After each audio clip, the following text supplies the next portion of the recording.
we want to make to Israel actually coming out of Egypt is only symbolic of the greater work that will be accomplished by Mashiach.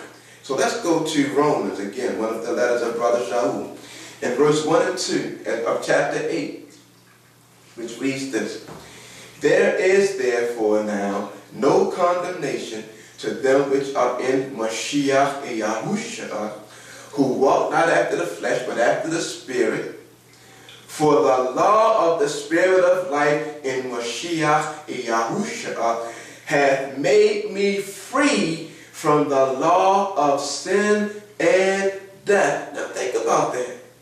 So if Pesach and Chag HaMatzot foreshadow the sacrificial death of Mashiach and being free from the bondage of sin, what should we learn from the other observances? What do they teach us? Okay, remember, they were shadows of things to come. In other words, the Creator is working according to a schedule on specified days according to the year that He has planned out. He plans to do certain things. But let's continue. Let's go to Exodus chapter 23 and verse 14. Now he makes another specification. He says, 3 times you shall keep a feast unto me in the year. You shall keep the feast of unleavened bread.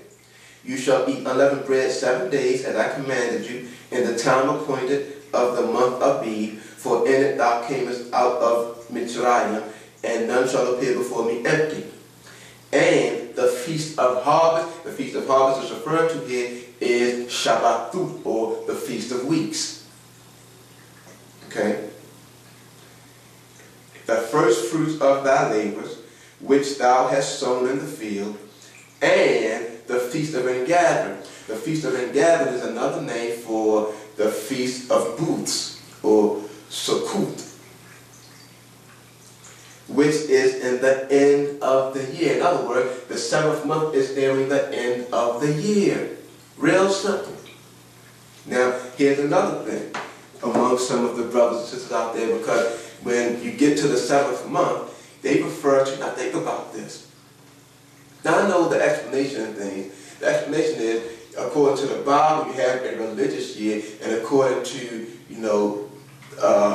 humanity, basically, you have what's called the civil year. So in the 7th month, they refer to what should be Zikrum Teruah, memorial of loud noise, or trumpets, Zikrum Teruah. They refer to it as being Rosh Hashanah, or in other words, head of the year. And they proclaim a new year. Why? When the Bible specifically says that Abib, the month that they were brought out of Mitzrayim, supposed to be the beginning of the year to you, regardless of what they consider to be the fiscal calendar. Okay, but anyway, let's move on. Point being, it's confusing. Okay, it says, and the feast of ingathering, which is in the end of the year, when you have gathered in your labors out of the field. 3 times in the year, all your males shall appear before Adonai Yahweh.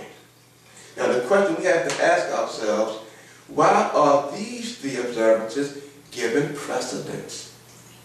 And this is a question that I'm going to throw out there to all of my Hebrew, Israelite, and Jewish brothers and sisters. Why are these 3 observances given precedence? Let's move on. Let's go to Leviticus chapter 23 and verse 9, which reads, And Yahweh spake unto Moshe, saying, Speak unto the sons of Israel, and say unto them, When ye be come into the land which I give unto you. I'm emphasizing that point because there's a teaching that's circulating now about this particular verse, which we're going to get into. It says, And shall reap the harvest thereof, then ye shall bring a sheaf of the first fruits of your harvest unto the priest. And he shall wave the sheaf before Yahweh to be accepted for you. On the morrow after the Sabbath, the priest shall wave it. Now, the harvest offering, pay attention, was instituted upon entering the promised land. No disagreement there. Beginning the practice of observing the holy days. Now keep in mind, a lot of the things pertaining to the agriculture, Israel could not do because they were still wandering in the wilderness. So what the instruction was this. When you get into the land, when you settle down, when you start to grow produce, because he gives them even further instruction on how long they're supposed to wait after they enter the land before they even start doing that. Okay? That's in another passage in the book of Leviticus. But the point being is this. Once the process of observing the holy days begin, you do not stop. Now, according to verse 10, the doctrine is being circulated that in the land of promise and not in the land of our captivity should we observe these days. So let's compare the following passage with this story. Okay? First, we want to look at Amos chapter 8 and verse 9. And it shall come to pass in that day, saith Adonai Yahweh, that I will cause the sun to go down at noon, and I will darken the earth in a clear day. And I will turn your feast into mourning, and all your songs into lamentation, and I will bring up sackcloth upon all loins, and baldness upon every head, and I will make it as the mourning of an only son, and the end thereof as a bitter day. Okay, that's one passage. And as I said, he's going to turn our feast into mourning. He talked about the feast that he gave to us.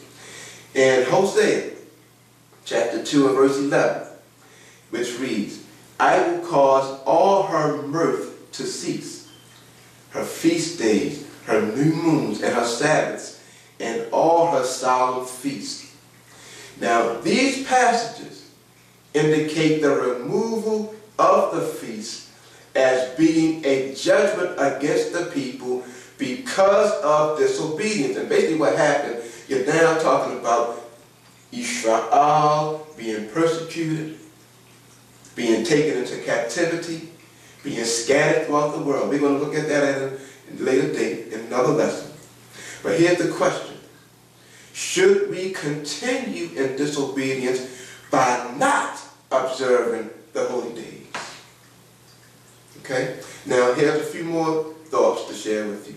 Going to Matthew chapter 24, beginning at verse 1, which reads, And Yahushua went out and departed from the temple, and his Talmudim, or disciples, came to him for to show him the builders of the temple. And Yahushua said unto them, See ye not all these things? Verily I say unto you, there shall not be left here one stone upon another that shall not be thrown down. In other words, Yahushua is prophesying the destruction of the second temple, because his day and time was in the second temple era, which is referred to commonly as the temple of Herod. Now, why does the temple, which is the center of our worship, get destroyed? Think about that. But let's move on. Another passage we want to look at is in John chapter 4 and verse 20. Beginning at verse 20. And there's a conversation that's going on between him and the woman at the well, the Samaritan woman. Our fathers worshiped in this mountain, and ye say that in Jerusalem is the place where men ought to worship.